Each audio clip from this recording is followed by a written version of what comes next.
èmi ni chief imam Yorùbá from Ìlọrin. Ẹni tó bá jẹ́ chief imam Yorùbá ní Ìlọrin, òun náà ni chief imam Yorùbá general nílẹ̀ Yorùbá. Torí Ìlọrin ni ẹ̀sìn ti wá. Àsìkò tó yẹ ká máa kí jímọ̀ fáwọn èèyàn ní, mo wá dúró láti fẹ́ kí n gbọ́n tí a bá bọ̀. Àkọ́kọ́ nú ẹsẹ̀ tẹ́ ẹsẹ̀ wá, Kwara àti Kogi kò sínú àjẹ́ndà yín.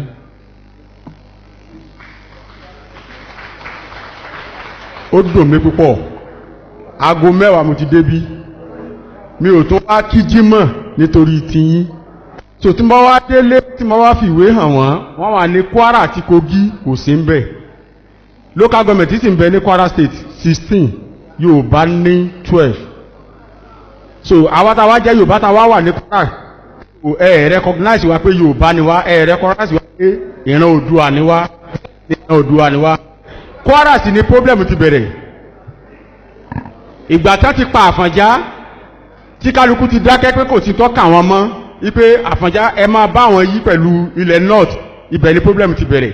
Ibẹ̀ làwọn Fúlàní ti ń wọ ilẹ̀ Yorùbá lẹ́yọ kọ̀ọ̀kan tó fi di pé wọ́n ń káàkiri gbogbo ìletò. Tẹ́ bá fẹ́ paná ogun àfi ká padà sí Ìlọrin. Ká lé ẹ́míà lọrin Fúlàní ká lè padà sí Sókótó. Ká ní báńdìrì wa ní Jẹ́bà sí Ìlọrin 170 kìlómítà ní sí Ìlọrin. Wá àtẹ́nìkan wá láti Sókótó tí ó máa kílèmù sí Ìlọrin pé òun lòún nílẹ̀. Ìkẹtẹ́ ká mójútó kò sí problem lẹ̀ níbí lọ títí. Ìlọrin ni problem ti bẹ̀, ibẹ̀ làwọn Fúlàní wà. Ibẹ̀ lẹ́yẹ ká fèsì, ká jagun bẹ̀, ká gbagbára bẹ̀, ká bá gbagbára bẹ̀ àwa sọ̀sídì. Ẹ̀sìn tá fi rú wa lójú òun lẹ̀ mọ̀. Nínú Ìsìlámù wọ́n da gbogbo sísítẹ̀mù wa rú. Gbogbo ọmọ Yorùbá tẹ́lẹ̀ à ń jẹ́ Adéwùmí, Adélájà, Adébọ̀wálé, Ọmọbọ̀wálé, Bùkọ́lá, ó kọ́ tá à ń jẹ́ nù. Wọ́n dẹ̀ dé wọ́n ní ká máa jókòó Muslim. Wọ́n ní kí ló kọ Muslim tí wọ́n mọ̀ jẹ́, wọ́n ní kí wọ́n mọ̀ jẹ́ Muftau. Inú rẹ̀ wá dùn, yóò ní Muftau lánìhun. Ẹni tẹ́lẹ̀ rò pé ìwọ ń kọ́, ìwọ tó jóbìnrin, kí ló kọ rẹ̀? Àǹtí Ajára lèmi o, Ajára. Ìgbà tí mo wá darí Saudi Arabia dé, mo lo ọdún 9 láti mọ ìmọ̀ èdè Arab, láti lè kọ́, láti lè kà. Tí lábáwá àbájọ fèsì ara wa ìwé ni wọn. Bistiklal bebas ila sarati mina yatala fi kon wa matiku bena yimali jala fi ko ide mile masaf. Likuli ma yasala wajilalo fa kulli fi itmati tafkiri an yatafakkaru satiyati alika likon. Walillahi lesi arajani min nasabi Yoruba wa darasa fi qabali Yoruba wa nasitu min surubi Yoruba fatabarakallahu ahsanu Yoruba. Àǹtí Ajára sọ ọmọ tí mo kọ rẹ̀ Ọlọ́run ọmọ òkúta ló ń jẹ́. Wọ́n sì ní ká máa jẹ́ bẹ́ẹ̀. Ìwọ kọ́ ó ní Mufutawu ló ń jẹ́. Kí ni túmọ̀ Mufutawu lédè lábá ńgbà tí ó mọ̀ kọ́kọ́rọ́ tàbí ń sílẹ̀kùn inú rẹ̀ sì ń dún. So àwọn Fúlàní ti wọ ọ̀dọ̀ wa, wọ́n change gbogbo, wọ́n rí pé a ní nǹkan tó dá nínú ẹ̀sìn, wọ́n gbà lọ́wọ́ wa, wọ́n ní ká máa jó ọkọ̀ Mùsùlùmù. Sọ́kọ̀ Mùsùlùmù náà tẹ́jẹ̀ nínú náà lẹ́ ń jẹ́ Wòsílà inú tẹ́jẹ̀ dò àti Wòsílà yóò wá fẹ́ yín àgà táwọn nẹ́pà fi ń go àgàsọ.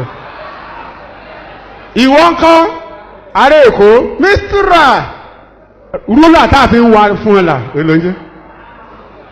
So gbogbo kíní about 200 and something ní ọkọ̀ tí mo condemn nínú Islam tẹ́láwọ̀n ń jẹ́ because wọ́n mọ̀ pé ọkọ̀ tẹ́ ń jẹ́ yẹn ọkọ̀ yẹn dáa.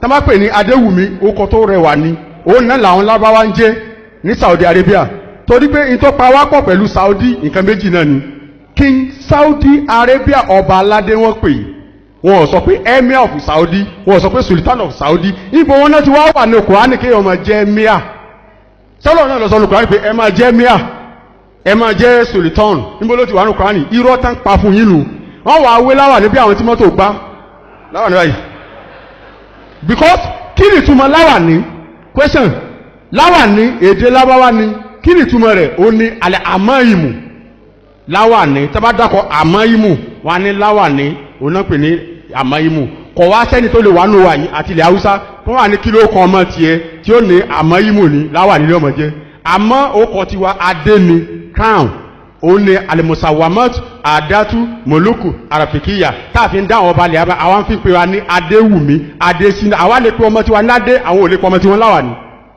so bọ́n ṣe short ni so the reason why ẹja mójútó ọ̀rọ̀ lọ́rin secretary wa ní Afẹ́nifẹ́re renewal group àjọ wà ní jẹ́bà ní 28 ọba jẹ́bà emir lọ́rin ní kọ́lọ́ tì mọ́lé yes gómìnà wa wèrè senate president eri ẹ ti dàrú Bukola yes